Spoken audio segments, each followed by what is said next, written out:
Will Ramirez, ESPN Las Vegas. So, Rod, get to come in with a smile on your face this time. How's it feel? It's a half smile. We got to win. We did not play great on defense, really the last 3 weeks. So we got a lot of corrections to do. We need to move forward, though. Got a really good St. Louis team that we're going to play next week here. We got to play our best football to try to get another win.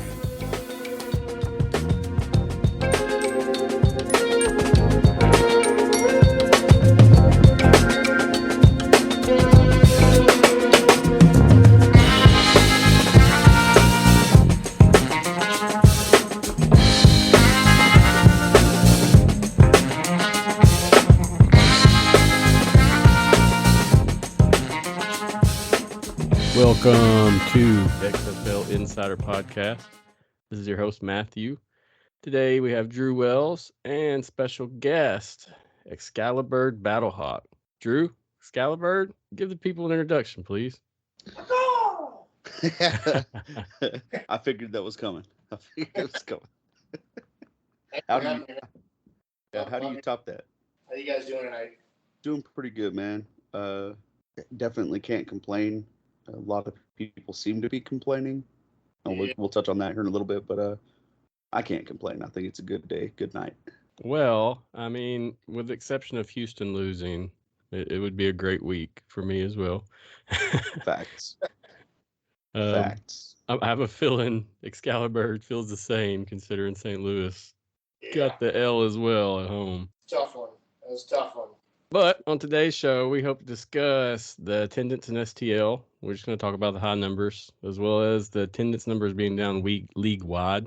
And then we're going to just discuss our game summaries from last week and discuss game previews for this week. Jake should be joining us at some point during the broadcast. Not sure when, but just look for him when he pops in. So, Excaliburd, tell us a little bit about yourself, man. What brought you into your adventure as being the mascot for the Battlehawks? Oh, man. I guess it probably started as a young age. I was always kind of like fascinated with the mascots, or the super fan or whatever you want to refer to him at. But, who's not happy or smiles when they see a mascot, I mean, it doesn't matter if you're old or young or black or white or a boy or a girl, and just mascot just brings out everybody's excitement, enthusiasm. You get the crowd going. So I think it was from an early age. I really had a fascination with the mascots. I remember going to the old Cardinal games at Busch Stadium when the Cardinals were in St. Louis, the old Big Red, and Dad would take me down there. And I think what I remember most about that was spending most of the time in the bathroom because it was so cold down there. It was the only warm place there was.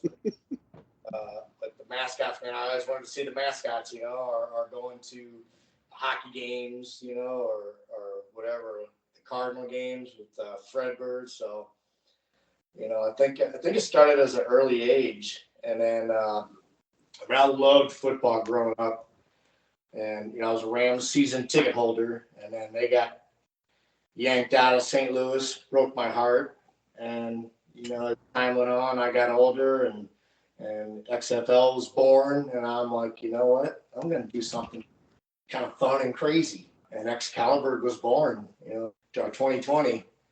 Kind of short-lived, COVID hit, and, I was starting to develop a little bit of a fan base, putting out videos and doing stuff. So that really sucked. And then, once the league disbanded, somebody invited me to do a birthday parade. I don't know if you guys remember the birthday parades being a big thing during COVID for the kids. And I was like, yeah, sure. Yep. What the heck? I started doing those like crazy. I mean, I was doing like 6 to 8 birthday parades a weekend. And it's just so much fun, man. I mean, just to still connect with all the fans, even though we didn't have football and the kids. I mean, St. Louis got the best fans, hands down, in my opinion, anywhere. I mean, everybody can argue that fact, but you look at the numbers. Like Saturday when we had DC in town, right down the street there was a Toby Mac concert, and then just the other way down the street we had City SC soccer game going for a record 4 consecutive wins, something that no other expansion team has done. With those 2 events going on, we still packed 35K into the dome. So, St. Louis fans, we got some diehard fans here, man, and people can argue that, and I've heard a lot of arguments about that, but that's my honest to God opinion. It might be a little bit coming from the heart there because I am a St. Louis native, but I honestly believe that. So, yeah, I think Excaliburd was born a long time ago when I was a small child. Yeah, fair enough. I think, St. Louis has a really, really long history of just being a really solid fan base. Obviously, with the Cardinals, going back to the Rams days, especially when, the greatest show on turf was going on back in the early 2000s. St. Louis has always been a very, very solid city, a great market for football and really any sport. So, but people that do things like you, I have a lot of respect for. Football, to me, growing up in the South, is about tradition and pageantry and showing off your passion, right? People like you give a voice and an outlet to other people who may not either A, have the means to do something like that, or B, just don't naturally have that, in their personality, but it brings it out of those people and it stirs up the fan base, and it's fantastic. I appreciate that. I think a lot of it's got to do with I'm at the point in my life where I'm like, you know what? I'm going to do whatever makes me happy, whatever's fun. I don't give two Amen, brother. about what other people say. I got a lot of people that come up and they're like, man, I love your videos. I love what you do, man. It's but every once in a while, and I got friends, they're like, man, what are you doing? You done lost your damn mind. And sometimes I think about that. I'm like, what am I doing, man? I put on a costume and I go down. I'm like, you know what? I have fun doing it, but when I see people post pictures of the kids that catch one of my rally towels or that I've taken a picture with, and their eyes are like saucers and they got a smile from ear to ear, that justifies it to me right there. That's all I need.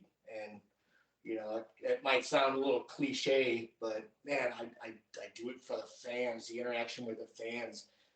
Like I said, it doesn't matter if you're old or young or boy, girl, whatever. Everybody has the same reaction when they see a mascot or a super fan. They're happy to see you, man. They're like, they're coming up and they're high-fiving you and they want their picture with you. And it's just so awesome to see that, just to get that reaction from everybody. It's just, it's really special, Absolutely. Kudos to you, brother.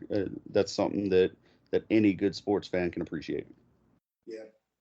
Yeah, for the fans at home that do not know Excaliburd, he dresses in a knight's armor.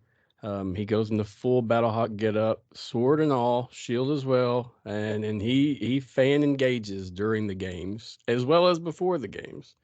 That's his goal. This man is not paid. He's doing this for the love of football. So if you don't know him at home, research him, check it out. You'll respect him as well, Battlehawks fan or not. For the love of Absolutely. that. I love that saying, for the love of the game. Yes, sir. Yes, sir. It's Yeah. all about opportunity, and you're taking advantage of yours. And we love to see it. We say it week to week. We're not paid to do what we're doing. This is just for the love of our heart as well. So we appreciate it.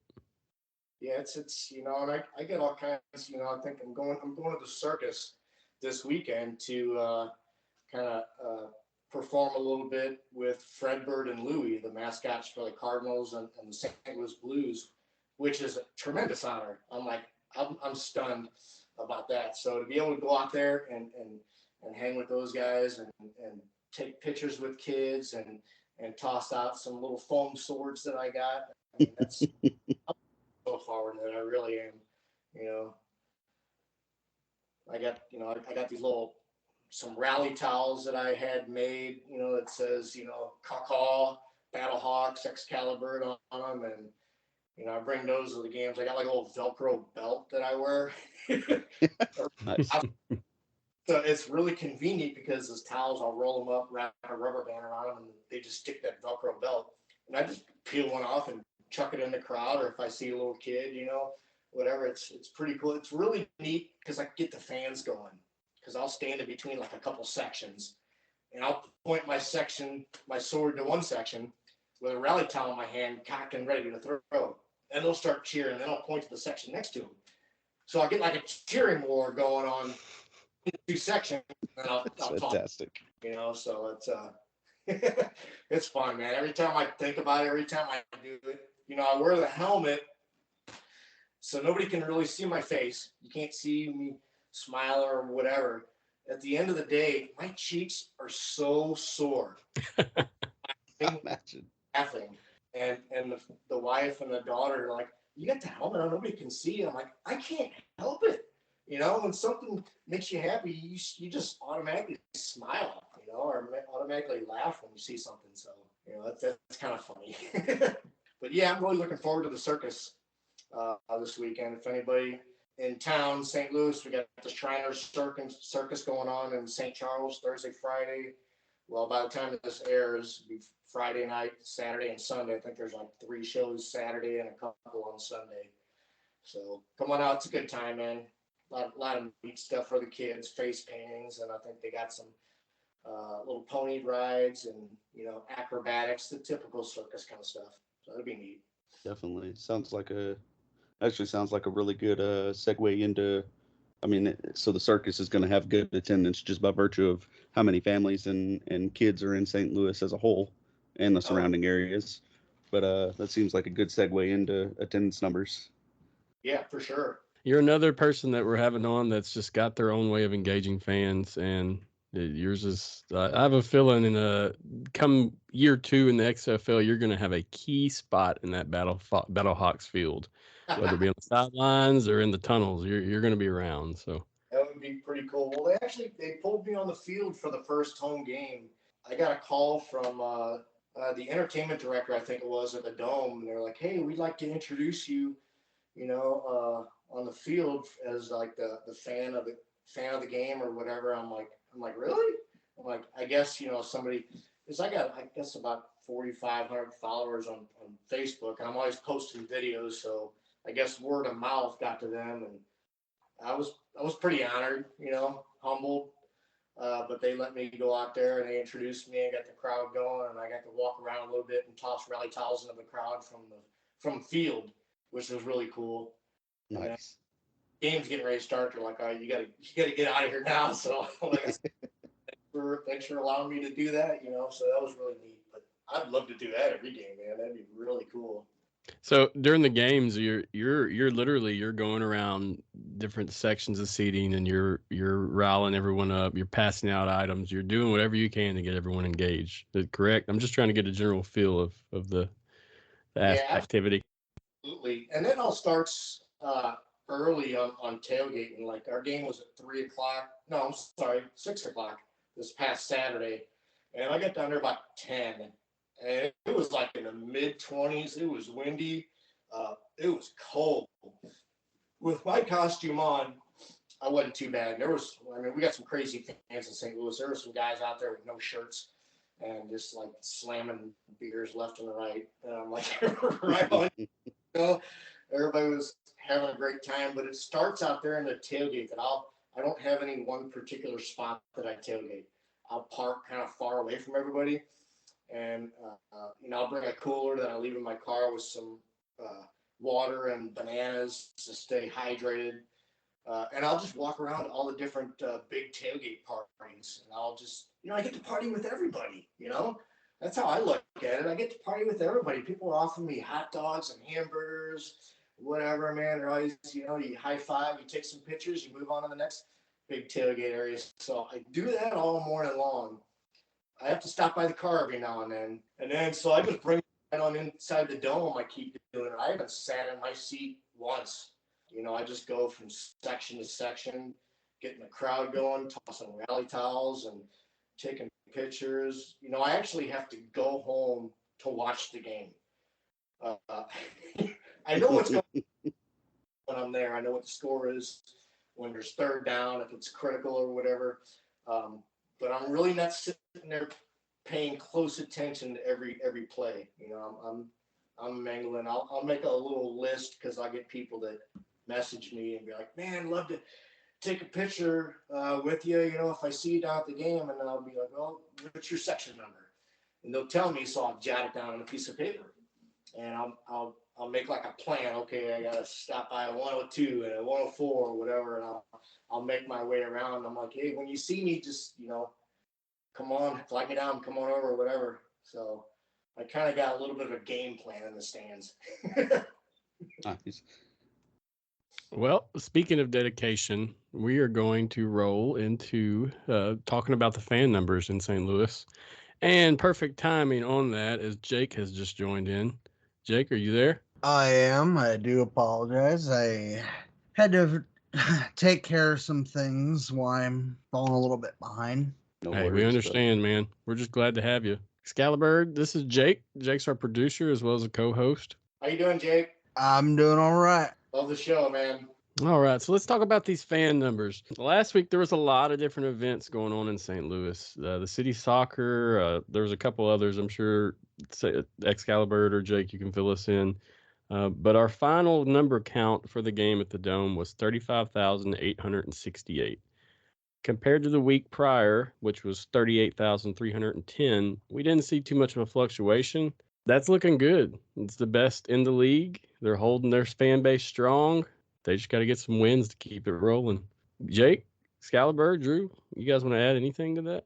Yeah, you know, Saturday during the game, I thought the numbers would be a little bit less than the first home game, just because, yeah, like you mentioned, City SC, they were going for their fourth straight win, which is a new record for an expansion team. So I knew a lot of people, and that was just right down the road. And then on the other side, just right down the road, you had a Toby Mac concert going on. So there was a lot going on in St. Louis, so I knew the numbers would. But still, I mean, that's just solid, you know, 35K for having city soccer and a Toby Mac concert going on within, you know, a couple mile radius of each other. That's pretty stellar. I'm proud to be a St. Louisan, man. Yeah, and those fans look great on TV too. And not to drag Toby Mac into it, but St. Louis was literally booming. Yeah, it would have been nice to get the W. You know, hats off to DC, and they are not 5-0. I mean, they're 5-0 for a reason. You know, they have our number. They've beaten us twice. I think I might have said this earlier. A lot of people refer to it as, oh, we got ourselves a rivalry.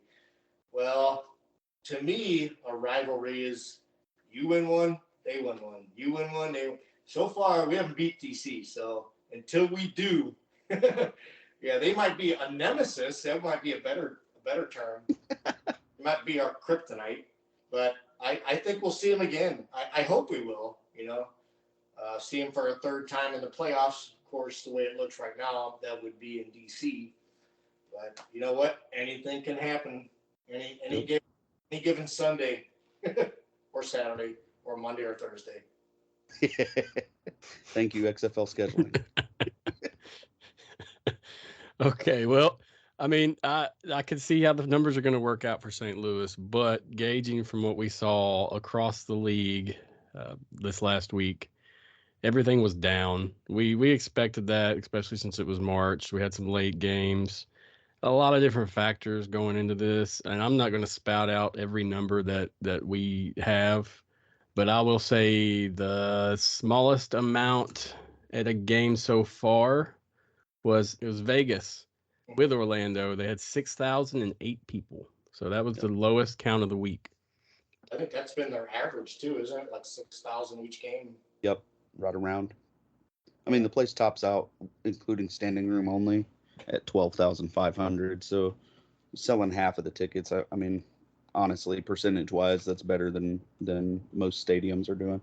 Sure. Now, we saw a big decrease at Lumen Field when they played Houston, but that was given to the late start time, in my opinion, and it changed from 2 weeks ago. So yeah, I mean, when you have a time change on a game, and then, I mean, first off, that kind of undermines plans that people had.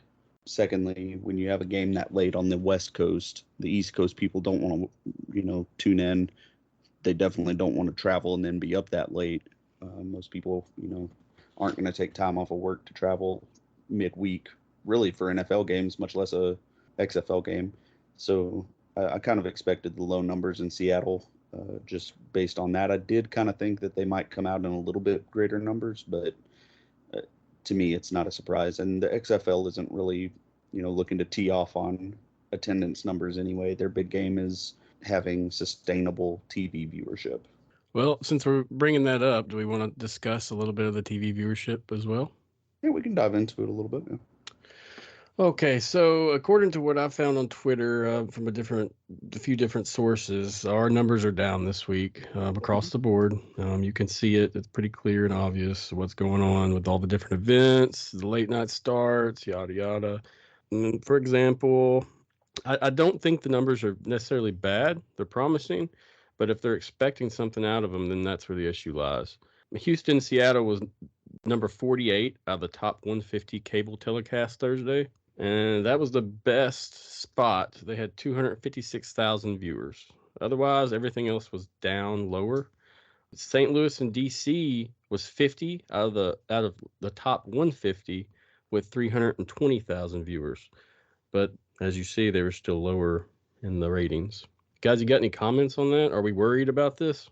I don't think so. Not from my perspective, at least. And I would imagine not from the XFLs, just by virtue of the time frame in which the league is taking place. We're really looking at competition with multiple different professional leagues. We're looking at competition with March Madness. We're looking at competition with I mean, this time of year is chock full of sports, right? May not be football usually until now, but it's chock full of sports, and you're gonna have ratings challenges. On top of that, I think in previous podcast episodes, I've mentioned things like American Idol and some of your network series are going to be competitors. Up to this point, the XFL's been in the top 20 pretty solidly as far as average broadcasts viewerships go. For it to be right around the 50 mark in the top 150 for the 18 to 49 demographic is not a bad thing. That's the top third of what they track, thereabouts. And it seems to me like that's sustainable. I mean, if they've got reruns of Fresh Prince of Bel-Air running on, in the mornings at 6 a.m., then the XFL is definitely, worth keeping on TV. So I'm a little worried about at the start of USFL, not far away. That starts, when does that start? You guys have a date on that? Honestly, I do that's not know. Week 7 of the XFL, if I'm not mistaken. Yeah, it looks like April 15th. Okay, I thought it was coming up within a couple of weeks, so Really? Okay. that might hurt a little bit too, if you throw that in the mix on top of everything else. But yeah, I mean, that's still to be determined, I think the XFL is doing everything right. It's entertaining. I think word of the rule changes are out that interest a lot of people. I know I love them. So I think the longer it goes, the better it'll be, So I hope so anyway. I mean, obviously, if Disney would have been panicking about the low in viewership, I'm sure the XFL ownership would have known by now. Obviously, yes, we're seeing declining viewership numbers. We're dealing with March Madness. We're dealing with the NBA and whatever markets that may have been able to watch the World Baseball Classic. You've got some of these sports that are starting to wind up for the year, and then they're going to be going to playoffs, and Major League Baseball is going to be starting up soon. I mean, there's a lot of competition, and there's going to be some crossing in with the Battlehawks and the Cardinals coming up too. St. Louis is definitely one of the craziest sports markets in America, and when you have getting this late in the season when you're going to have a lot of crossover, City SC, Cardinals, Battlehawks, and then whatever maybe we're remaining the Blues season. It's a perfect time to be a sports fan in that area. Yes, we know there's going to be competition to make it to whatever games they can. I know from statements that I had seen online, there was people that wanted to be able to leave the Battlehawks game at a point to be able to make it to City SC the same night before it got too late, because they wanted to be a part of history there as well. TV viewership, it's great to have friends in the media because they're able to get metrics from Nielsen. Just in the St. Louis region alone, people don't realize that despite the lower viewership, St. Louis still tends to be the highest viewing market in the country. And like I said, there's no better time to be a St. Louis fan right now. Right on. I agree with that 100%. Yeah, to me, it's always a good time to be a St. Louis sports fan, but with the way City SC is going and Battlehawks and Cardinals home opener is next week on Thursday. Wish the Blues were doing a better season, but I think they're in a rebuilding process right now, and it's looking pretty promising. They're playing some exciting hockey as of late. So yeah, it's great. It's great time to be a sports fan. Yeah, I mean, you guys are spot on with St. Louis with how crazy they are for their sports. I don't think there's any questioning that. In terms of overall viewership, I still don't think there's any reason to panic. I think the XFL really has done very well about. First off, they beat USFL to the punch this year, so there's a lot to say about being the first one to play in spring ball, right? All eyes are on you. By the time the USFL comes around, if people are sick of it, then that's going to reflect in their viewership, right? Not that I expect that to be the case. However, the XFL has done a very good job of trickling news throughout the season. So initially it was the Under Armour announcement.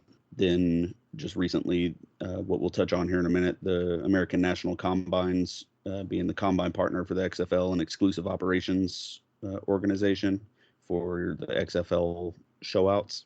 The XFL, I would imagine, has a couple of more news releases planned to keep things interesting as time goes on. So, I think the mention of this American National Combines partnership really is a huge deal, because if you look at it, there's not a whole lot of restrictions on it. You don't see age restrictions on it. So you can have kids come in fresh out of college, maybe even high school, depending, since the XFL doesn't have a formal agreement with the NFL. I think there's a potential you could see high school athletes. I doubt it, because most of those athletes really are not at the caliber that they need to be to play with some of these guys. But it seems like, to me at least, reading that information, the door is left open, but it also opens the door to get their information out to NFL teams, to CFL teams, to USFL teams even. So the XFL is really working on providing opportunities for everyone, regardless of what that opportunity is, right? So I think this is a huge deal that's going to kind of, I won't say it'll reinvigorate viewership or anything like that. It's definitely not going to do that, but it's going to reinforce the point of why the XFL is here and why the XFL is here to stay. They sealed the deal with the Combine partnership. I feel like that's going to be crucial next year. We're going to see a lot more athletes our way in terms of just in a whole within the XFL. Those dates they have Houston, Los Angeles, Washington, D.C., Chicago, Atlanta, St. Louis. All those places are great, but as you see, some of those places don't have teams. So are we looking at expansions possibly? Who knows? All in all, it's going to be a great thing. And once again, it's just more to keep the good word out for the XFL. Hey guys, I'm going to have to let you all go here. I got a couple things I need to tend to. I want to thank you guys for having me on tonight. It's been my pleasure.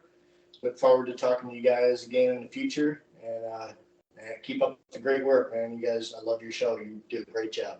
And we appreciate that, man. And we'll be on the lookout for you if we get a chance to see you. Any kind of matchup between Houston and St. Louis in the future, we'll be sure to get some rally towels and beads from you, man. Yes, sir. Hit me up. You guys ever come into town for sure. Yeah, Absolutely. Thank you for coming on, man. We appreciate it greatly. We're here to support you. Anything you need, just let us know. Before you roll out, can you tell everyone at home your Facebook, your Twitter, and anywhere else you may want to be found, just for research purposes? Yeah, I don't know. So you can find me on Facebook, Excaliburd Battlehawk. And I think that's somehow linked to my Twitter and Instagram. I'm not real sure. I know the wife and the daughter are kind of working on that for me right now. They're trying to take over my social media duties. So, but yeah, look for me on Facebook for sure, Excaliburd Battlehawk. And I try to post videos once a week or so, sometimes more, or share some photos, that I had with some fans. So if you got a picture of me, by all means, feel free to share it to my page or tag me in it or whatever. But yeah, I'm trying to grow the social media platform, so you gotta bear with me on that one. But I'm definitely all about Facebook right now. Yes, sir. Understood. I think you're doing just fine at the games. So that's where your bread and butter is, and everyone can see that. So, like I said, we appreciate you keeping the fans engaged and just representing the XFL in a unique way that most individuals aren't. Right on. My pleasure, guys. Yeah, bless you, man. Have a good night. You too, buddy.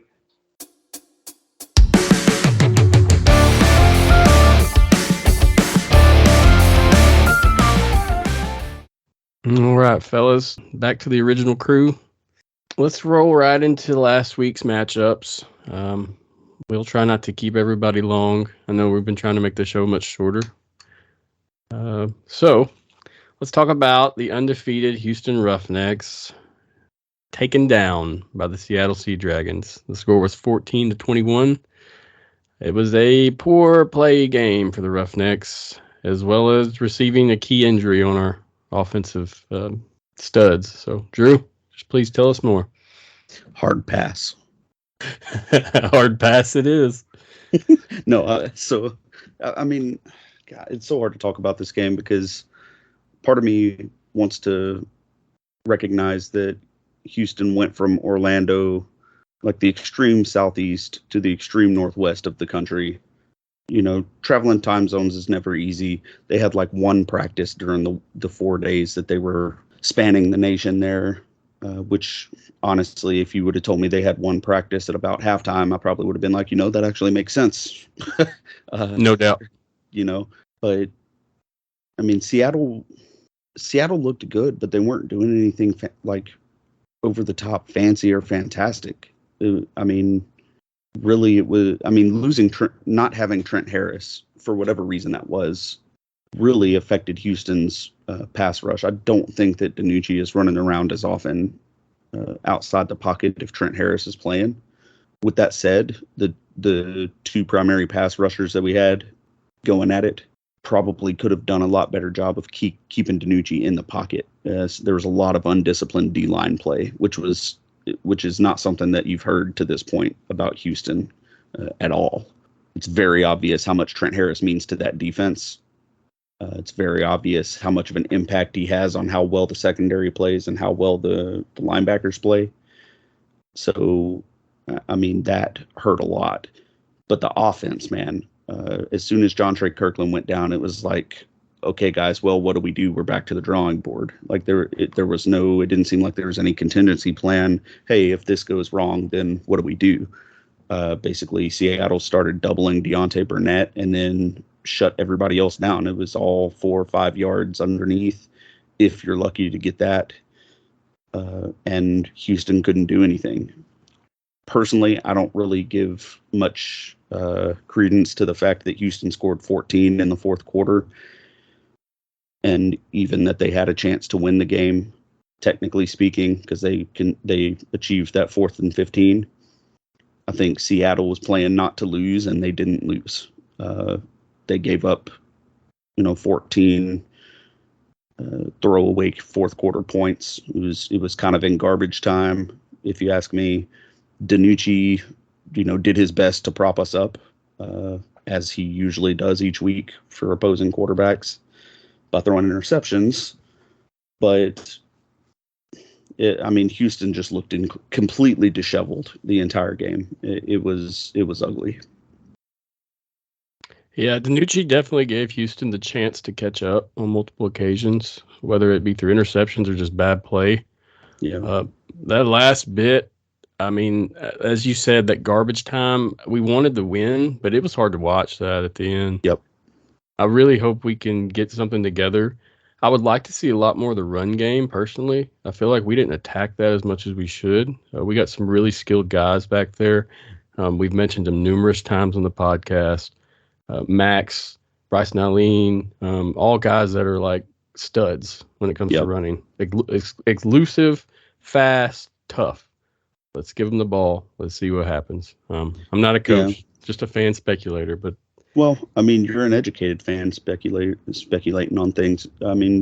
From a schematic standpoint, if you lose your number one receiver and nobody else can play that number one spot, then you're going to have to change your offense to be successful, because if you don't have that same production from the wide receiver spot, then you're going to have to find another way to make defenses respect you. And the way you do that is generally running the ball. Now, running the ball is not the strength of the Houston offense. The strength of the Houston offense is passing the ball. Typically, they've been passing to open up the run. Now, it's going to be interesting to see if Brandon Silvers can have any success through the air and open up that run game, or if they switch to Cole McDonald at some point during the rest of this season and make the run game a focus for the defense, and bring Silvers in to pass, or just let Cole McDonald take hold. They're going to have to change something, because it was very obvious that Houston didn't have a primary threat at wide receiver. I feel like we've watched them in the past, 2 or 3 of the games we've watched, and they had a multi-balanced approach to the offense. We didn't really see that Thursday.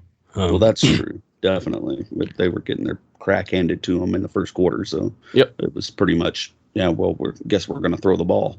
That last drive, like I said at the end, it was just hard to watch. It was already like 1 o'clock in the morning my way.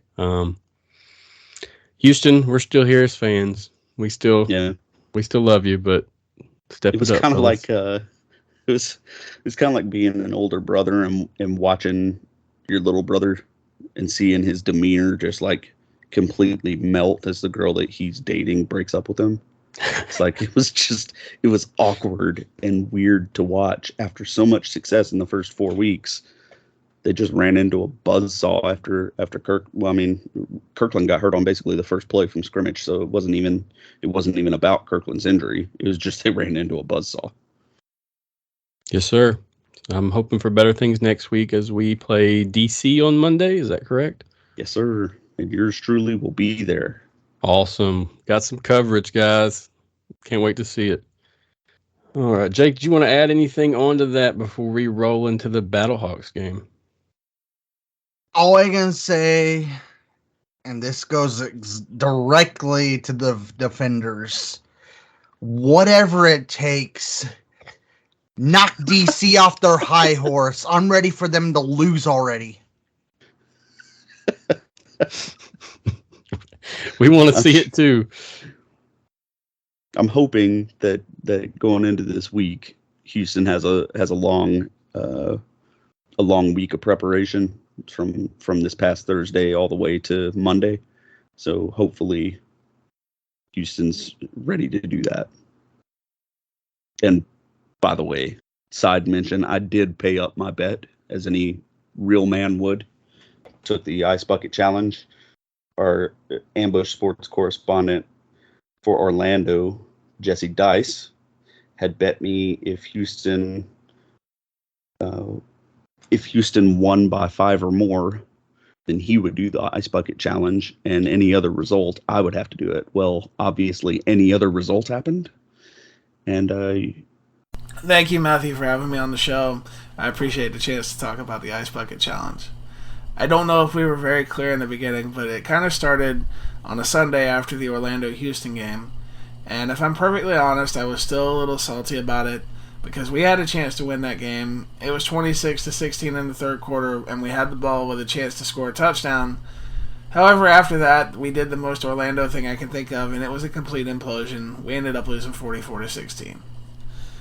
We were talking about the games last night, and we were talking about what we were looking for. And a lot of the Houston guys were very happy to be 4-0, and I get it. But I was like, hold on just a second. It's like, y'all are 4-0, sure, and your defense has looked good. I will give it that. But y'all have played Orlando twice, San Antonio once, and Arlington once. That's the equivalent of playing the Houston Texans twice, the Chicago Bears once, and the Denver Broncos once. I felt like we would know a lot more about the team after 5, 6, and 7 when they have to play Seattle, D.C., and St. Louis. Drew initially agreed with me until I suggested that Seattle was going to be a problem. I feel like he was kind of dismissive at first, and I was trying to point out that as good as Houston's defense has been, if they don't get home, I think there are opportunities in the secondary. What took place next was a little bit of friendly banter between me and Drew. For those of you that don't know, I have a lot of respect for Drew. We work together every week, so it's not like anything in here was malicious or ill-intended. It was just a lot of fun back and forth between me and him. So it ended with me asking him if he wanted to do an ice bucket challenge on this game. He was like, let's do it. We negotiated terms, and he was willing to give me 5 points, which, by the way, was the spread going into this game. Immediately after we did it, I felt like I had made a mistake, as most people were like, I'm not sure why you chose Seattle for this, but whatever. So I made arrangements already thinking that I was going to lose this bet, and I was okay with that because it was going to be a lot of fun. We hyped it up on the socials. We were hoping to buzz up some interest for Houston and Seattle, and I think we managed to do that. By the way, if any of you haven't seen Josh's poster of me and him that looked like a fight poster with the ice bucket over top of it, I highly recommend it. It was a lot of fun. However, as it wound up, I ended up feeling a little vindicated as I was right. Seattle's offense played very well Thursday night, and their defense even better. When I say they played very well, I mean when they weren't turning the ball over. Because they turned the ball over 4 times in that game, but that's kind of what you get from Seattle. They turn over the ball a lot, and that's why they have 2 losses instead of being 5-0. Because if they didn't turn the ball over, they're probably 5-0, and they're probably number 1 in the power rankings. So this game ended up being 21-14 in a game that felt like it could have been a blowout if Seattle didn't turn the ball over 4 times. And I didn't rest easily until the very end of the game because if some of you remember, the game was 21-14, and then Houston gets an onside attempt back. Brandon Silver's fumbles, the game's over, and I'm like, awesome, I won the bet. Now, to be fair, Trent Harris and John J. Kirkland were both out of this game, and they could have had a bigger impact if they had been in, and it might have changed the tide. However, I was very fortunate I didn't have to do the Ice Bucket Challenge.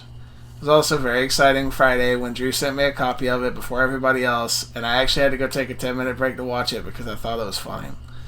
All in all, I enjoyed the experience, and I'm definitely hoping we get the chance to do this some more. Both me and Drew are both other writers, because I think it was a lot of fun. Hey everybody, this is Drew Wells here with Ambush Sports Network. A man's only as good as his word. Jesse Dice, you got the best of me. Don't worry, more bets are to come with you, my man. We'll figure it out.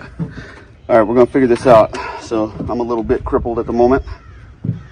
We're going to dump this right here on my head and my shoulders and everything. So, I'm going to do this little crazy here. I'm probably going to hit myself in the head. I can't lift my other arm. Alright. Damn, I started to. I want to make sure this doesn't fall on my head. Alright, there we go. Alright, that's going to have to do. Ice Bucket Challenge in 3, 2, 1.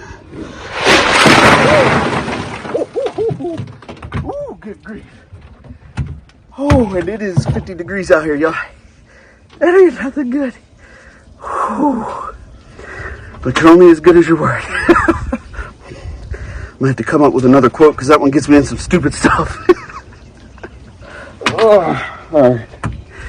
All right, I'll be seeing you guys later. And instead of being smart and just putting the ice in there with regular, like, room temperature water and being like, hey, I did it, I decided to put the ice in there, put the water in there, let it sit outside for about 30 minutes, get nice and really freaking cold, and lesson learned for next time. I got to jimmy the system. Yeah, I seen that was the first ever one-armed ice bucket challenge performed by yourself. That was epic. You really worked that in. Yeah, I don't know how I did it. I guess all a man needs is his truck and a trash can, apparently. That's a country song right there. It's got to be. All right, let's talk about the St. Louis Battlehawks. They lost to the Defenders 28-20 in the Battle Dome. Jake, I'm just going to go ahead and let you take it from here. I hate to say it, but I've got very little to no commentary of this. Obviously not near as ugly as the last time around. Would have loved to see 2 straight at home. It just didn't quite eke out at the end. There's not much I can really say. This past week, I'm just a man of very few words. It's okay. I got your back, buddy. So here's the thing with the Defenders and the Battlehawks. So the Defenders, really both games, their run game was nigh upon unstoppable. And that's the way they've been really all year in every game that they've been in. Their passing game isn't, they don't have passing in spades. Teamu's coming around a little bit more lately, but their primary gig is the run game. De'Aaron King, primarily a runner. Teamu is primarily a passer, but he's very strong in the run game as well. You have to respect his feet. The running back room that DC has is just ridiculous. And the fact that they're running, read option and called dives, called quarterback sweeps. There's a lot that you have to respect in that backfield. The biggest thing that's going to stop that is you have to play assignment football. And to play assignment football, you basically have to man up on the outside, trust your corners, and potentially a safety or whatever to shut down the wide receivers so that you can focus on the run game with 7 or 8 people. That's the only way that's going to work. And there aren't a whole lot of teams in the XFL that have that ability, right? DC, if they were to play themselves, would probably have that ability. Houston has that ability. Like, they've got the strong defensive line if Trent Harris is playing, and they've got the linebacking core to help out. You're not going to have to run a whole bunch of, fancy zone coverages against DC or anything like that. It's kind of like in college football when teams play against one of the military academies. All of them run triple option, right? Georgia Tech runs triple option. So when you play against them, it's literally put a hat on a hat and, may the best man win. And that's how those teams pull off upsets every once in a while, is, catching other teams that aren't used to playing that kind of football that requires an extreme level of discipline. But that's what it's going to take to beat DC. The Battlehawks, it sucks because I like the Battlehawks as well. I give them a lot of grief. Call is definitely not the law, unfortunately, for you. But, I really do like them despite saying that. I just say it to get under Battlehawk skins. AJ McCarron, there's no doubt that he's a good player, really leads that offense. The defense kind of leaves a little bit to be desired, though. It seemed like they don't have the personnel to stop DC. And, that may be right or wrong. We could definitely see a reverse of that if St. Louis goes on to play the Defenders in the playoff game. But, the Battlehawks held their own. They just don't have that extra oomph on defense to get the stops when they need them. 2 things I want to mention from that game that I noticed was, first, Michael Joseph. He's a beast. Yep. DC defender. You're going to see him a lot this season. And that DC line, the O-line for them looks good. Compared to other teams, they are moving and tough, and they cover their assignments. So, yep. Just want to note that the run game, the guys running the ball are amazing. Each one of them, 2 quarterbacks, the running back, but that line is really, really pushing them through this season, and it's showing the power of that recruitment initially and what they did there. All right, guys, let's slide on into our next game. We had the Vegas Vipers. They got their first win of the season against the Orlando Guardians, 35-32. That game was in Las Vegas. I've been waiting for them to win. Holy crap. And really, they won in the most inspiring, uninspiring way. It was just like, what do you say about it? 35-32. The game ends on a penalty against Orlando. Kind of a comedy of errors on defense for both sides. I mean, there were some bright spots on defense, definitely. Don't get me wrong, but I didn't think that Vegas would would only win by a field goal. I figured they would take Orlando to the woodshed.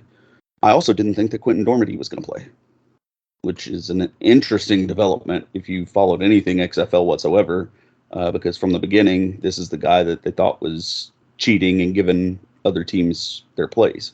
Turns out he's the only one who actually knows how to run any of their own plays. So while that may be true, he's still the best on their roster. So, this was like a true Las Vegas show. There were so many storylines that you wouldn't expect, just shock factor, high scoring. I mean, what gets more Vegas than that? They finally didn't stand and crap themselves in the middle of the field. They actually did enough good things to win. Luis Perez looks fantastic. The defense looks atrocious. I mean, I've got a million one-liners for this. I'm glad that Vegas won. I don't see them beating anybody else in the league. It's just crazy how this is how the toilet bowl in the actual stadium that looks like a freaking toilet bowl. It's crazy how it came to 67 total points in this game where we were way off in our predictions. Yeah. I may be mistaken. I think Drew might have been the only one that may have picked the over on that one. We were thinking that this was going to be such a low-scoring affair for two of the suckiest teams, two of the literal standing poopers in this league, and they managed to score 67 points in this game. Yeah, that Rod Woodson is celebrating this win because it's going to be the only win they have this season, assuming they don't play Orlando again in the remainder of this season, because, coming up, and we'll get to it, the next one in the next game in the previews for this upcoming week. But I don't see them winning any more games this season. If Orlando manages to win one this season, that's probably going to be the only one they win this season. It's between those two teams, regardless of what this outcome was going to be, they still suck. And there's just no way that they're going to get their act together to win anything more beyond this game this season. Yeah, I shouldn't have said that about the Vipers. I shouldn't have said that I don't see them winning any other games. I haven't looked at the schedule recently. I don't know if they play San Antonio or Arlington again. I would imagine they probably don't play Arlington again. I think if they met now, I think Vegas would beat Arlington, probably by 8 to 10 points.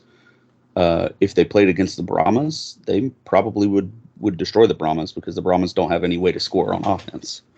But that's about it. I mean, they're not breaking into the top half of the league. They're not going to do anything special. They'll hover at 5 or 6 for the rest of the year, probably, in the power rankings. But that game, man, I don't remember, but even if I did pick the over, I didn't think it was going to hit 60 plus. Like, I thought it might barely tick the over, because, both teams have shown the ability to score. But good grief. It was fun to watch if you're like the casual fan. If you're somebody, like me or Jake or Matt that kind of analyzes the game as it happens, you're like, oh man, what is going on here? Like I said, kind of a comedy of errors, but I mean, that's the kind of stuff that Vegas as a city thrives on, so it kind of lines up, honestly. Well, the only reason why I mentioned, on Vegas is I know that 2 of the next 3 weeks they're facing St. Louis. Yep. And Vegas is not winning that one. They could figure out what kind of Scott Steiner math they want to put into this scenario, and they're still not going to win. They don't have 121 and 2/3% chance of beating St. Louis. There's no way. Yep. Yeah. I mean, I have seen weirder things happen, but I highly doubt that St. Louis is going to lose to Vegas either week, unless Brett Hundley gets the ball back and they start running the ball weirdly. But I don't think that's going to happen. Luis Perez is playing too well. Perez looked good. He led the team like a quarterback should. So big fan of him now compared to 2 weeks ago. That game I thought was going to be the worst of the week. I went into it with oh crap, here we go mindset. Yep. End up, I mean, it like you said, it wasn't good football, but it was fun to watch, and it definitely wasn't the worst game of the week. Which we haven't touched on yet. Yeah, let's go ahead and slide into Sunday's game. We had the Arlington Renegades. They battled against the Brahmas in the Alamo Dome. The Arlington Renegades won 12-10, but man, that was a tooth puller. Drug. Guys, you got any comments on it? Honestly, it started off pretty fast. I mean, the Brahmas scored a touchdown. Renegades scored a field goal in the first quarter, if I'm not mistaken. Excuse me. And it seemed like it was going to be like an actual pretty decent game. Reed Sennett ended up, if I'm not mistaken, getting hurt. So Jack Cohn ended up coming back in. There wasn't like a huge jump in production with Reed Sennett. It didn't seem like they still had a few 3-and-outs and a few bad drives before Sennett got hurt. But Jack Cohn came back in. It was status quo. They couldn't score, and Arlington, they ended up in scoring position a few more times. This, like you were saying, is a tooth puller. It's hard to watch, man. I mean, good for Arlington. Arlington's, they're putting together wins. I'm not entirely sure how. It's really not a lot of their own doing, I don't think. But, I mean, they're getting it done. So I will say this was the first football game I've ever watched where a punter downed his own punt. That is, I don't think I've ever seen that, actually. No, I never saw that in high school or middle school, and I coached for years. I don't think I've seen that at any level. If you would have told me that was something that would happen, I would never believe you in a million years. That's the XFL. Right? Good. Well, grief. I guess after this game, we officially have the worst team in Texas for now. We'll see what happens, but the Brahmas going to have to step some stuff up seriously in their coaching staff as well as their player staff to do anything with any other team in the league besides Orlando. Yeah, I think they're at a point. I think San Antonio is at a point with Hines Ward specifically that Hines is starting to realize that it's not so much his coaches, it's his players. He just doesn't have the personnel in the roster to do what he wants to do, or much anything else for that matter. And that, people can say, "Oh, that's his fault. He drafted the players." Well, yeah, but I mean, I touched on it, I think, in the first podcast. Maybe episode number 2, but I think during the draft process, I think Hines Ward probably got picked off on a couple of players that he really wanted and ended up having to change his strategy and go into this kind of power spread. Hey, we have multiple tight ends. Let's pound the ball. Let's get, Kalen Ballage and a couple of others and just feed them the rock. And now they're having a little bit of trouble even doing that because the offensive linemen that they wanted probably were taken. It just seems like his plan from the beginning got derailed somehow. I have a hard time believing that Hines Ward is not a good coach, especially having been in a press conference after a game with him. He very much knows what's going on. It's very clear. This is a learning curve because he is a first-time head coach, but I would imagine that he's learning a lot in this kind of pickle that he has himself in. And he's gonna apply that as he moves forward. And if he ever gets the personnel to do something, people better watch out. It's kind of like I've said with Seattle Sea Dragons. If they ever get that offense figured out, then the league needs to watch out. Well, it's kind of the same with Hines Ward. If he ever gets a group of personnel that supports what he wants to do, that man's going to be unstoppable. All right, guys. Do we got anything else regarding last week's matchups before we move on to next week's game previews?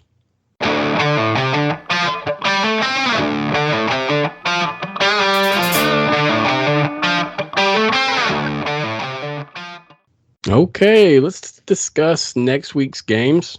First up, let's discuss Seattle Sea Dragons versus the Orlando Guardians. That game is on March 25th at 1 p.m. Eastern, and that game is on ABC. Let's just say it's about damn time they had another game on ABC Right. before a national audience and something that's not cable for once. I do think that we will be in for a great showdown. More Seattle than Orlando, but it's definitely a matchup I'm going to be excited to see, mostly because it's on national television and not, some second-rate. Well, they're not second-rate cable. It's cable, and people like to watch their local stuff. So, through their local affiliates, and you can't do that with.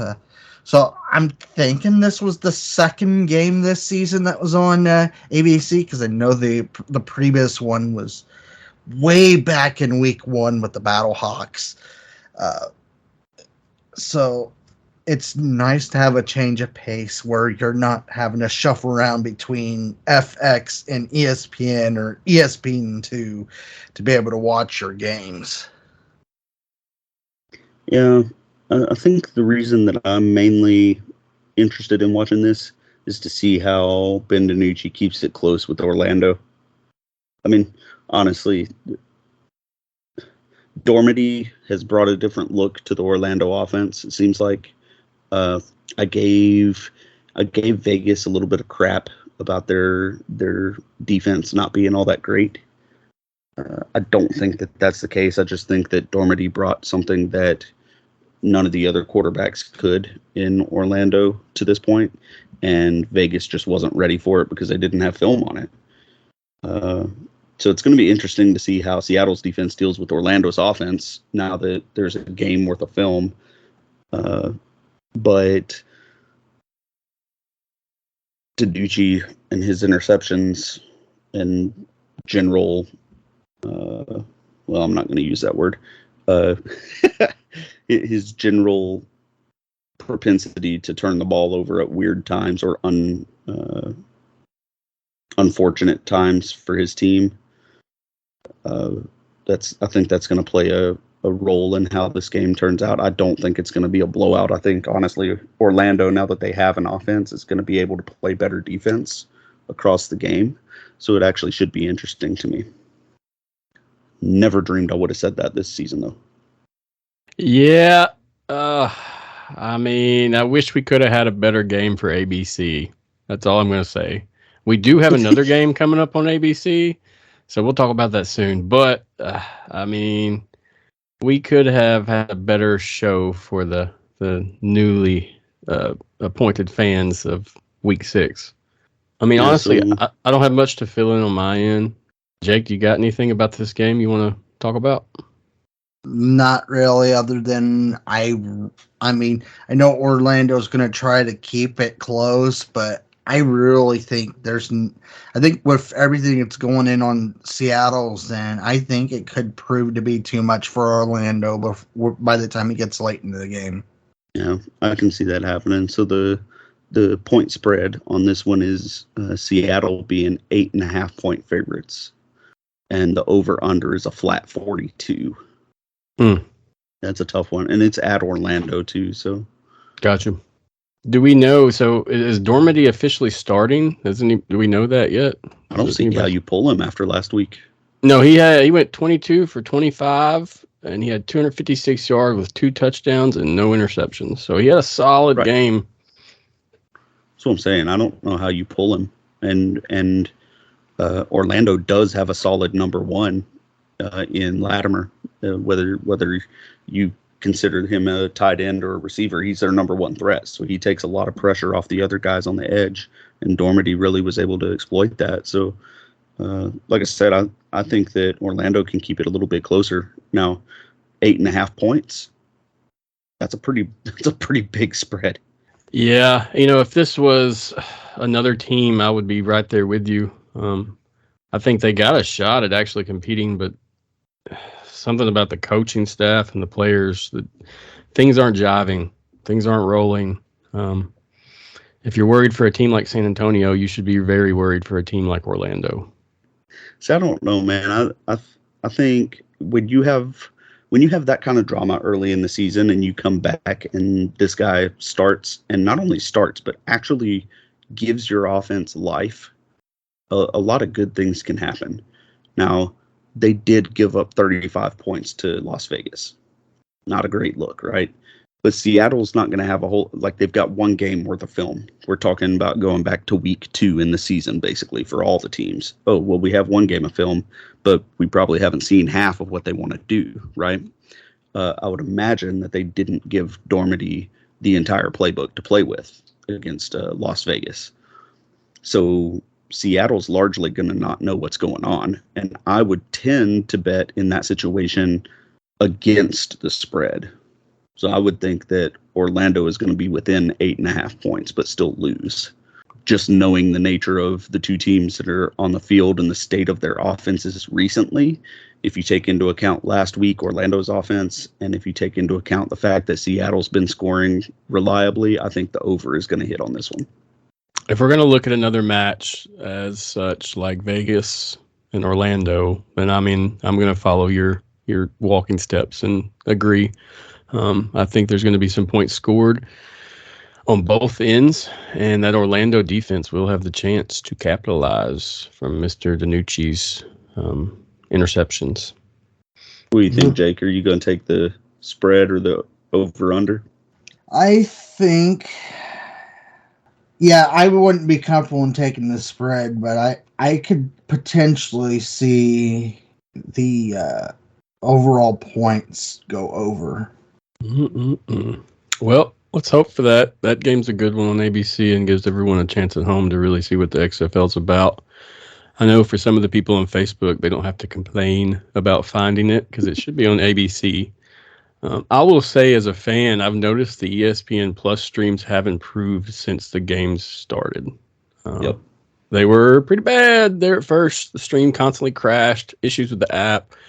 Everything's leveling out now and becoming better. So just wanted to note that. All right, guys, let's talk about the St. Louis Battlehawks versus the Vegas Vipers. That game is in Las Vegas. It's on March 25th, 7 p.m. Eastern, and it's on FX. Jake, I'm sure you got something to say regarding this one. Well, this is actually the first of two matchups between the Battlehawks and the Standing Pooper Vipers. So this one obviously at Crapman Field. Crapman. Yeah, and then of course in 2 weeks, they'll be facing off again at the Dome. There's not a whole lot that I can really say for Vegas, other than if Perez keeps things up as he's done, he can get some points on the board. If McCarron can keep his offense in shape, and then the defense can manage to stop any of Vegas's runs, I can definitely see where there's a very good possibility that the Battlehawks end up with another win in their column. Obviously, Vegas with yet another loss in their column. Honestly, just even looking at the schedule for the next 3 weeks for Vegas, outside of them facing the Battlehawks twice, they're facing the Brahmas in week 7. So any way you look at it, the next 3 weeks for Vegas are going to be crucial for to even try to stay alive. Honestly, I think that trip for them is going to end up potentially with 3 more losses for them. Battlehawks could potentially get 2 more wins out of that, especially at the expense of Vegas. All I can say is, it's important for St. Louis to get another win on their tally for the year so that, they can stay competitive heading into the playoffs later this season. Right now, all Vegas is doing at this time is just trying to stay alive. They're still at the bottom of the table, whether they want to admit it or not. There's not a whole lot they can do except for getting their heads out of their behinds and stop crapping themselves while they're in the middle of action to even attempt winning. I do think, like with Orlando last week, the result was determined by a very small margin. And, I think Vegas got a little bit lucky on that. It's just, I don't know. There's not a whole lot I can see scenario-wise where I can see Vegas winning this one. I mean, in this case, I have to go Battlehawks in this scenario. Yeah, I'm kind of right there with you, but I do see now this is a very off chance, but I do see a scenario in which Vegas could win, and that's honestly just by Luis Perez playing out of his mind again, because St. Louis, while they're solid defensively, they haven't shown the propensity to score a lot of points. I think their highest total in the year is 28? Is that right, Jake? That could be a possibility. Yeah. And that was against DC in DC, but that was also a game where they were throwing the ball all over the yard, and DC was playing a little bit of soft zone late in the game. So if it turns into a shootout, that favors Vegas. But I don't see the Battlehawks letting that happen. They play ball control. It usually doesn't turn into any kind of high-scoring event unless they just can't stop the offense. And while Vegas has scored a lot of points, it hasn't necessarily been because nobody can stop them. It's just been because more the quality of opponent they've been playing. So I do see a world in which Vegas wins, but it's, to me, that you've got a better chance of a snowball existing in hell. Battlehawks are 3-point favorites on the road at Cashman Field. Over-under is a flat 44. So how do we feel about that, fellas? I'd take the over on this. Both of these teams are going to be competing. St. Louis, if we really think about it, they've lost to 2 really good teams. Vegas has the chance to score on their end just due to the unpredictability of their offense and what's going on. So, I think I'd take the over. The spread, obviously, I don't see that happening. I do think that it's going to be determined by way more than 3 points. I can also see where this potentially ends up being over on the points.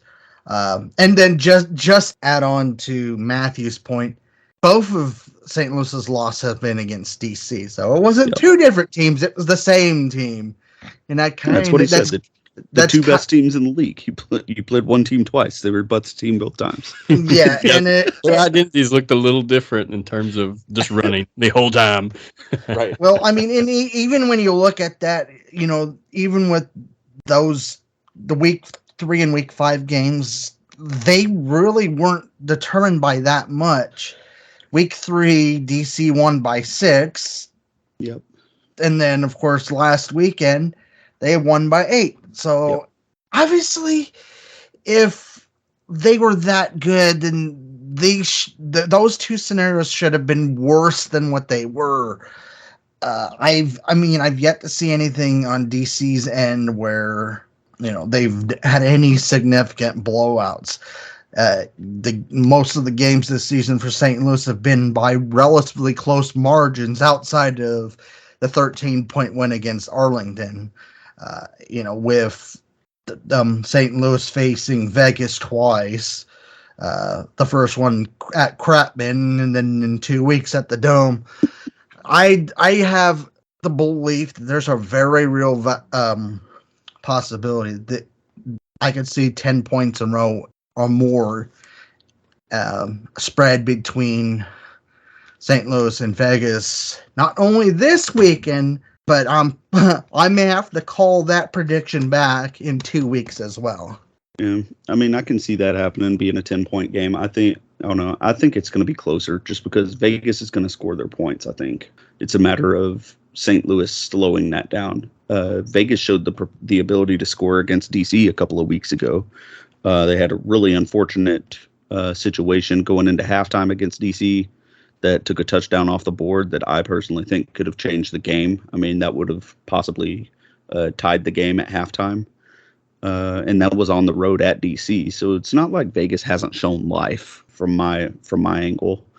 I think that they cover. I think St. Louis covers, but it'll be like a 4 or 5 point win. I don't think it's going to be a two score scenario.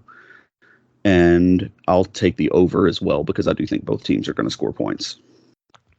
Now, looking at Vegas before we move on, I'm assuming Perez is the starter going forward. Can we all make that assumption safely here? Yeah, no, absolutely. I think Hundley is more hurt than they're letting on. Definitely, because that's the only reason he hasn't been in for any time, hardly. Right. He tried to play a couple of snaps against DC, and they pulled him off the field for performance reasons, quote unquote. To me, that says he's hurt. So he tried to give it a go, and it didn't work. 10-4. All right, guys, let's talk about San Antonio versus Arlington Renegades. That game is March 26th at 3 p.m. Eastern on ABC.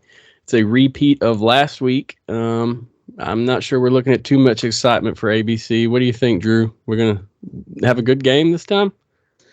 Well, I mean, it'll be a good game in terms of competition, the score, things like that. If you're, I'll go back to what we said during the summaries of last week's games. If you're a casual fan, this will be a good watch probably.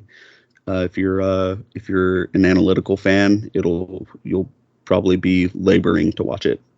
Just like last week, depending on how long Sennett is out for, I didn't see the severity of his injury or any reports. Looks like season-wide, but there's nothing out on the actual official report. I'm just looking at speculations and reports from different guys on Twitter.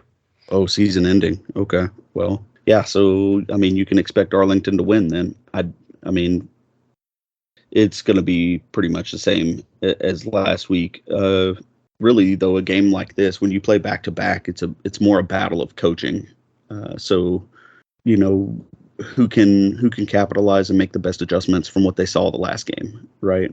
This could be the first overtime game in XFL history.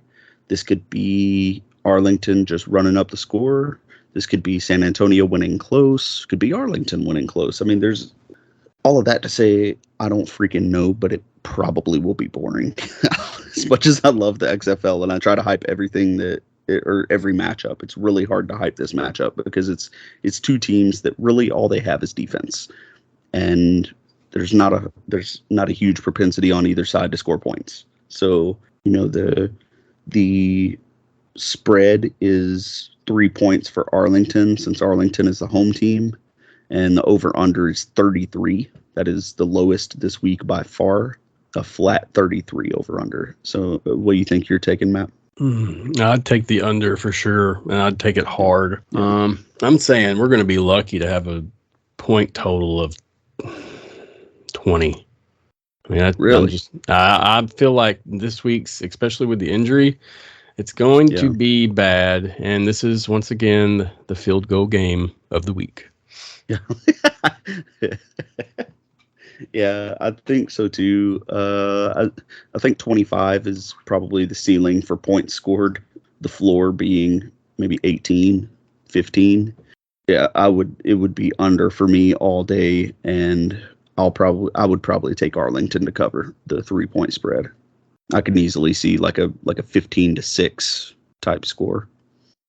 Yeah, I could see this one coming down to the wire in a tie format as well. I was thinking last week we haven't seen a tie yet, you know, to in the game. The rules are a little different for winning a game in the XFL, so hopefully we'll get to check that out soon. Yeah, There, namely being there are no ties in the XFL, so that would be exciting. That would make it worth watching. But I don't think there's going to be a huge rating spike for this one. No, sir. I'm in 100% agreement for that. And besides the fans and the hardcore XFL guys, I don't think too many people will be entertained. No, yeah, it's gonna be a snoozer in the ballpark in Arlington. Well, that wraps it up for the weekend games, but we do have a Monday game this week. That is the Houston Roughnecks versus the DC Defenders. It's on March 27th. It's at 7 p.m. Eastern, and it is on ESPN2. Now, the Monday game's a little weird for me. When we were working on the show notes, I had to make sure a few times that I had this correct. Houston has had quite the schedule the past couple weeks. I'm hoping that doesn't affect the play, and I'm hoping that we get somebody in there to kind of cover the season-ending injury of John Trey Kirkland. Houston has a lot to answer for this week. I mean, they looked pretty hapless on offense against Seattle. You know, whatever you want to attribute that to, if you want to attribute it to losing their number one target on the first play of the game, if you want to attribute it to the long travel hours and the short week. I mean, you can attribute it to whatever you want to. That's all excuses. Football is football, and Houston lost. They lost handily. The score was not indicative of the ass kicking that took place, and they have a lot to ask of themselves bouncing back against a team like DC. DC's playing with house money in that regard. No, not because they're playing at home, just because Houston's doing a lot of self-reflection right now. Knowing the background of offensive coordinator AJ Smith, they're still going to stay true to their offense. They're probably going to still try to pass to open up the run. The air raid type offenses generally are not very malleable in terms of approach. They try and do what they do because they feel like they can get the best matchups on the field. That's not always the case, though. So Houston's going to have to run. They're going to have to run a lot of screens. They're going to have to run a lot of quick pass plays to nullify that defensive line that they're going to be playing against. It's going to be interesting to see if Silvers can manufacture some sort of offense, or AJ Smith for that matter, from the offensive coordinator position. I mean, it's interesting. I think this is going to be one that's worth watching just because of the pedigree of the two teams that are playing. Until Houston shows me otherwise, I'm going to be kind of bullish on DC in this game, just because Houston has a lot of questions that they're asking themselves. We don't really know as of today, Tuesday, as we're recording this, the status of Trent Harris. The defense didn't look great without him against Seattle. So, going against a team with two running quarterbacks after Ben DiNucci ran all over us, Houston might be asking a lot of itself to go into DC and come back with a win. That's tough. It's going to be a tough week for us. I feel like this is really going to show what we got. And if we can't beat DC, it's going to be a long 4 weeks. All right, let's move on forward. You got the betting lines, Drew? Yeah, so DC is only a 2.5 point favorite, and the over-under is 42. Wow. Yeah, this is an interesting one. This is hard to read. I'm not touching this. This is my team. I mean, Vegas is making you question a lot of things by doing that, because they're basically telling you the score is going to be 22-20. Yeah. Essentially, or 23-21, or whatever you want to call it. I mean, here's the thing. Like, both teams can score. Both teams can play defense on their day. I personally would, if I was betting the spread, I would go DC. I think realistically they'll win by around 4 or 5 points if Houston has Trent Harris on the defensive line. I'm not touching the over under with a 20-foot pole. Like, that's not happening. this could be a shootout. This could be the lowest scoring game of the year, and I could understand all of that. There's no way I'm touching the over-under. Yeah, I'd be curious to see what the betting guys that do the shows about bets for XFL feel about this week.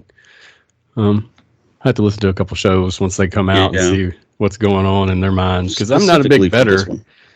I'm more of a fan and a developer. So yeah, specifically for this one, there's just way too many things that could happen in the game. Houston could show up with Trent Harris. They could show up without Trent Harris. They could show up with Brandon Silvers at quarterback. They could show up and their adjustment could be playing Cole McDonald and running, giving DC a taste of their own medicine. Like, there's so many things that could happen. I don't think that Silvers is getting pulled. Just throw that out there. I don't think that that's what's going to happen at all. I would imagine you could see that at some point, depending on if we can get the pass game going. But, there's way too many variables in this game. Really just on the Houston side, not even taking into account DC. So there's no way. Jake, before we move on, you got anything on this? Well, let's just say that it's probably going to be an ugly matchup, and I there's just no way I could touch either with a 1-inch punch. Yeah, no, Bruce Lee punch. Yep. I don't know, for you to bet on that, that's got to be like a Bruce Leroy, or not a Bruce Leroy, Leroy Jenkins moment. Although Bruce Leroy is also a good reference, but that's fitting. It works. It's more natural, right?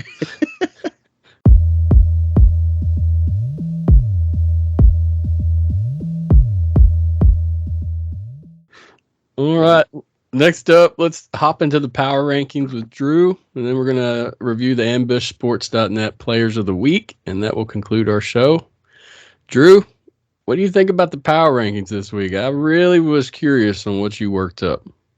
Yeah, so, it's really tough, honestly. I did a lot of thinking about this, and a lot of thinking about how the weeks have played out to this point, and so far, obvious. I can't keep Houston in the number one spot, right? Even I would have to be the most raging homer in existence to keep Houston up top.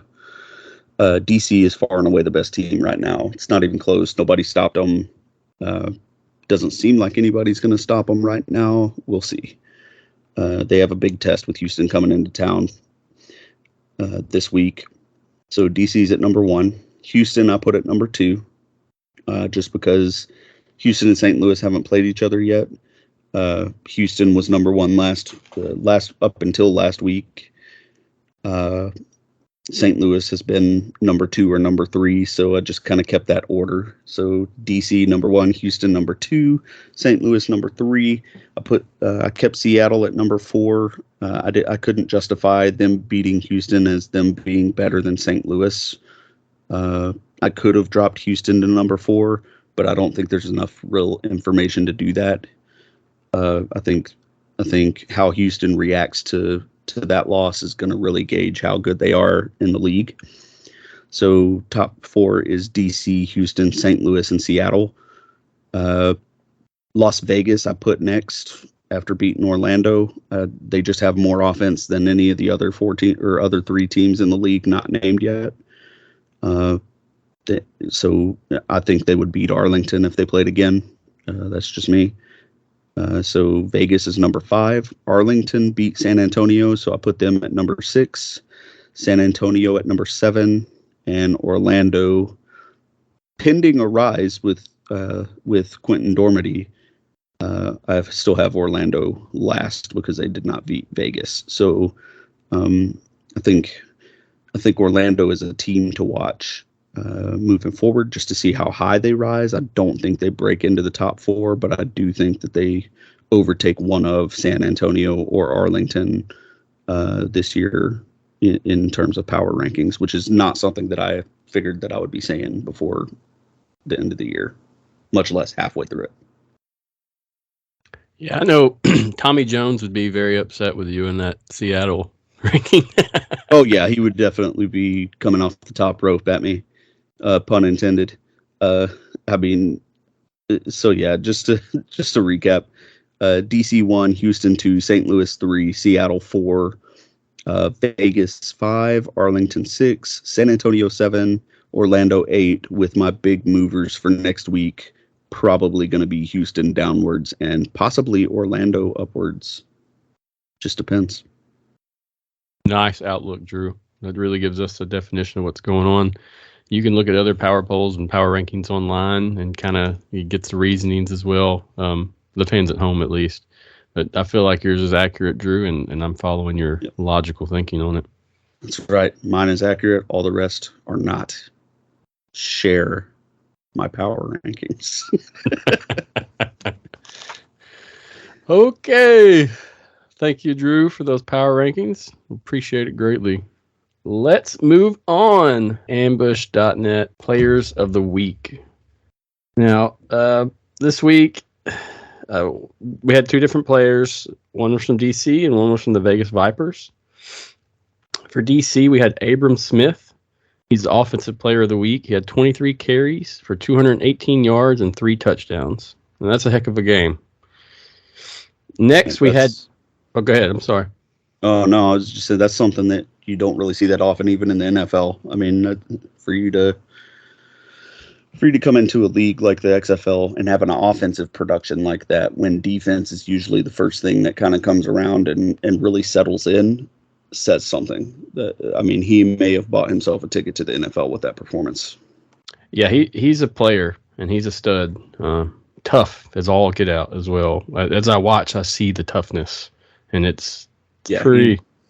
He runs hard. He runs low. He has moves. He can stick his foot in the ground and go. I mean, he's definitely a complete back. Now, in the NFL, you don't really see a whole lot of one-back approaches. You see a whole bunch of running back by committee. He would easily fall into a committee at running back, I think.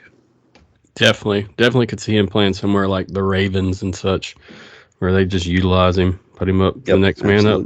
Let's move on to the Defensive Player of the Week. Now, I'm going to screw this up. Drew, maybe you can help me. We got Mr. Pita Tamapuna. How's that sound, Drew? I mean, it sounds right to me. It sounds like you speak it naturally. So, no disrespect, Pita. I'm just not sure how to say it. Always at me on Twitter if you hear this, and we'll get you on and have you say it and talk for us. So no problem. At him, not me. I did not. I didn't mess it. No disrespect. We just got to get these names out however we can. I don't remember on TV hearing the name much, so I'm guessing they kind of skipped around it as well. Cowards. At least you gave it a go. Now, he had 10 tackles, 3 sacks, 4 tackles for a loss, and 1 fumble. Wait, what's 1 FF, Drew? Forced fumble. 1 forced fumble. So, that's a hell of a game right there. Now, who'd they play? Orlando Guardians. But I think you actually got pretty close with his name. It's Pita Tamoapenu. Tamoapenu. Okay. Yeah, pretty close. You know what? Pat yourself on the back, fella. That was a Herculean effort. I definitely try. Never scared. I got the first name right, so that's all that matters.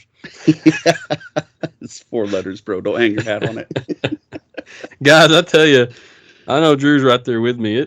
We love the XFL, but it has been a long season so far. We're trying to hold our stamina up, but between the traveling for games and everything else, it's been an adventure. So wouldn't have it any other way, though, honestly. Yeah, those 3 home games for Houston at first were really a doozy. Yep. Yeah, just in case you guys are wondering, we cover Houston, but we're not local to Houston per se. You know, I've got family in the Houston area. Matt lives down in Mississippi. It's not like we're in Houston every day. So for us to cover Houston, it's a pretty big effort for us. But we love it. I wouldn't have it any other way. Since we've started this, met a lot of different people, a lot of new friends, made a lot of different relationships, and it's a good hobby. So I'm happy with it, and I'm happy I met you as well, Drew. So No, absolutely. I think we got a good thing going, man. We got to keep it up.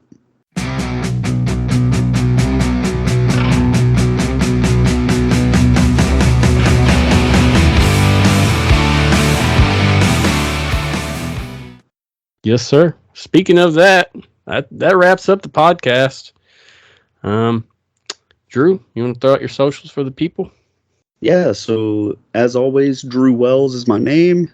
On Twitter, I am at Ambush Sports HOU for Houston.